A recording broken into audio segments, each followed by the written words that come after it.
Pour les plaisanciers qui arrivent au port de La Rochelle, cela se passe toujours ainsi. Là, on va quitter le ponton gasoil et se diriger vers la place que vous nous indiquerez. Ok, pas de souci. Donc j'arrive dans 2 minutes dans l'avant-port et je vais vous accueillir. En fin de journée, c'est la course pour les marins d'escale. Les gens profitent de la navigation la journée et ils arrivent en général aux alentours de 17h. Tous à peu près en même temps, donc forcément c'est le rush. Bientôt, les plaisanciers qui amarrent devront remplir un nouveau formulaire, en plus de ceux déjà mis en place. Le but, renforcer la lutte contre le narcotrafic dans les ports. Tout l'équipage devra renseigner son identité. Si c'est une réglementation, ça ne se refuse pas, par principe.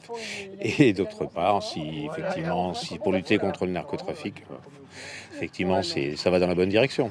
Mais pour le premier port de plaisance d'Europe, cette mise en œuvre est compliquée, parce qu'il n'aurait ni les compétences juridiques, ni les moyens techniques. Le Phoenix pour les minimes, bonjour. Par exemple, au port de La Rochelle, on a 20 000 nuitées de bateaux dans l'année.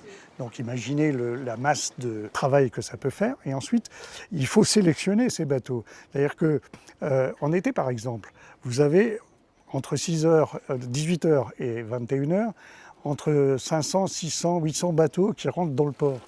Pour la préfecture, la mise en application ne sera pas compliquée. Adopté le 29 avril par l'Assemblée nationale, le dispositif a été présenté au début du mois de mai lors d'une conférence de presse à La Rochelle.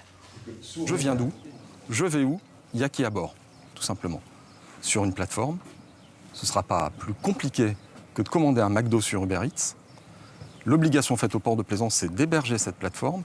Et derrière, l'amendement permet un traitement des données en masse, ce qui n'est pas légalement possible aujourd'hui. Donc on se dote d'un outil nouveau. Cette polémique est aussi politique. L'amendement a été déposé par le député de Charente-Maritime Olivier Falorni, le grand rival de Jean-François Fontaine, président de l'agglomération de La Rochelle, fermement opposé à ce nouveau dispositif.